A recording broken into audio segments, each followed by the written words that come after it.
Hey friends, it's your girl April with Elsie. And today's story on the short has to do with a woman who's nearing her 40s and she's trying to find love, so she rolls the dice by going on a blind date. Today's feature is called Twenties. Enjoy. Today's feature on the short, Twenties. Leaning closer to the bathroom mirror before her date, Nina ended rigorous primping by plucking a few wayward hairs from her chin. More whiskers than hairs, these invaders were darker and coarser than the faint wisps that covered the rest of her body. Masculine facial hair had been the latest gift from fate, apparently on a vendetta to make Nina dread her impending 40th birthday. She'd concealed the dark circles under her eyes with makeup, but found no quick fix for refilling cheeks that leaned more and more toward concavity.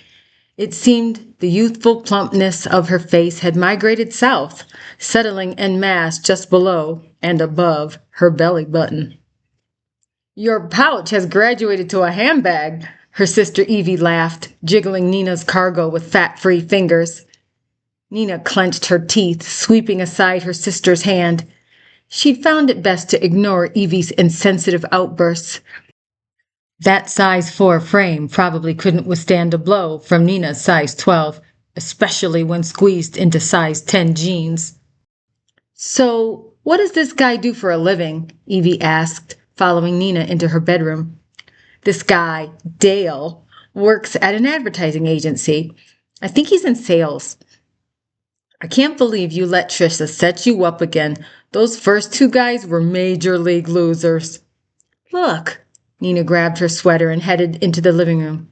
"This is the last time, okay? If this date doesn't work out, I'll give up on men and marry my cat." Evie giggled as the doorbell rang. Nina sighed. She had no intention of walking down the aisle with Mr. Whiskers. "So, Nina," Dale had been eyeing her since they left for the restaurant, but barely spoke until they were seated. "You eat a lot of dairy?" "Excuse me?" Dale turned to the waitress and placed a drink order before answering, then grinned back at her. "It's just, there's a plumpness to your arms and body that would lean right out if you cut down on the dairy." "Strike one." "Dairy, huh?" Nina pulled on her sweater. See, she told Evie she shouldn't wear short sleeves, and then turned the spotlight. "Are you some sort of nutrition expert?" "No expert," he blushed, eating up the compliment. "Just a bit of a health enthusiast." "Well, you look very fit. What's your exercise routine?" "I run and do free weights mostly." He patted solid abs beneath his shirt. "But diet's the key. You don't get these eating cheese. Want to feel?" No thanks."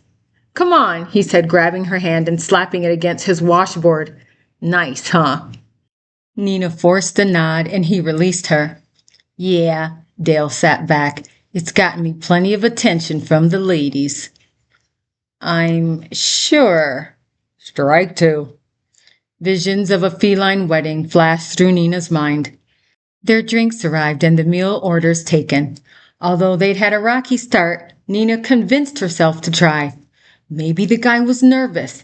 Maybe he forgot to take his medication. Maybe... "So, Nina, what do you do?" She smiled. "I'm a graphic designer. I do layout for college and seminary magazines." "Wow, that sounds interesting. But I guess that means you sit a lot, huh?" "Yeah," she hesitated. "Why?" "I've got some great exercises you can do if you're stuck in a chair all day. It'll work the arms, legs, and that big backside." "What?" Nina spit accidentally. "No, hear me out." He sat up. "I'm just saying, you could be hot. You're like what, 35, 36? "I'll be 40 next month," Nina answered a bit too loudly, capturing stares from other diners. "Whoa, 40, huh?" He rocked back, laughing. "I could trade you in for 220s." Nina snatched up her napkin and tossed it on the table. "Why don't you do that, Dale? Nina, please, I'm kidding." He grabbed for her hand, but missed. "Seriously, I was just teasing." His words hung in the air, abandoned as she exited the restaurant. He could eat his light on the oil linguine alone and choke on the 3-cheese lasagna she'd ordered. No, on second thought, Dale didn't need cheese either. He already was a big enough backside. All right, Mr. Whiskers, Nina raised her hand to hail a cab. It's on. A slow, long sigh filled the dark taxicab. Bad date, huh? The cabbie asked, glancing at Nina in his rearview mirror. She huffed. You have no idea. Jerk, the bearded man said. Nina yanked off her sweater and wadded it up in her lap. You've met him? The driver laughed. No, I used to be him. I sent women running, kind of like you are now. Used to? She asked. What changed? I guess I grew up. The driver met her eyes in the mirror. By the way, his loss. Nina leaned back and allowed herself a soothing breath. Thank you. The cab paused at a red light and Nina gazed through the window at the darkening sky.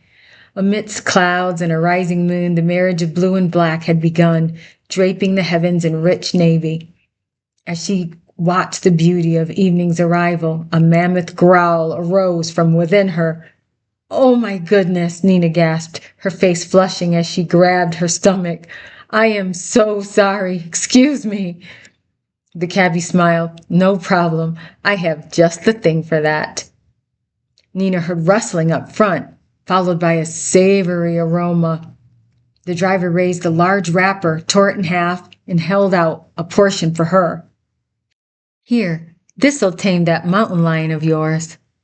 Nina sniffed, nearly lightheaded from the spicy wave. What is it? A car honked behind them. Whoops! The cabbie withdrew his offering and grabbed the wheel. We're holding up traffic. Let me stop over here for a sec. I'll pause the meter. He drove through the intersection and pulled over. He turned back with a smile, hands outstretched. Here you go. Try the best meatball sub ever. You caught me just before a break. Oh, Nina nearly chewed off her own lip, but hesitated. I can't take your dinner. Did you see the size of this thing? You'll be doing me a favor. Please take it. She looked into his eyes, street lights highlighting the warmest of browns, bound by black, thick lashes. Feeling flushed again, she redirected her gaze to the sandwich and took it. Thank you. He nodded and turned back around, stowing the rest of his meal before grabbing the steering wheel and tapping the meter. Now, let's get you home. Nina stopped mid-bite. Aren't you going to eat? Well, miss, it's not exactly the neatest meal to eat while driving, or the safest. I mean, well, do you mind if we sit here and eat, just for a few minutes? She shifted in her seat when he didn't answer immediately. Of course, she stammered, you can keep the meter running if it's not a loss for you or anything. Look, miss, I don't eat with, he lowered his head, strangers.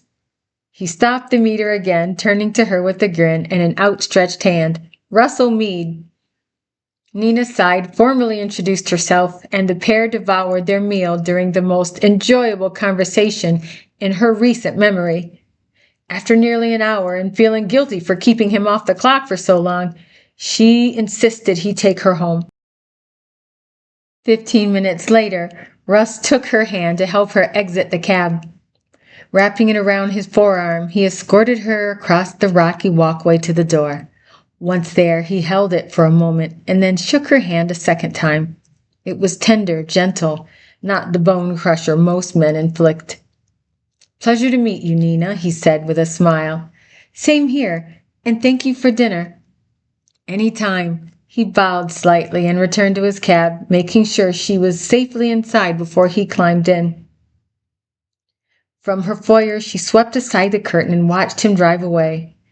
She had a good feeling about this one. Sorry, Mr. Whiskers, Nina said, fingering the business card with Russell's phone number. You're on your own. Thank you for listening to the short, and I hope you enjoyed today's presentation. Please know that God loves you, and when you're ready to talk, He's ready to listen. God bless you.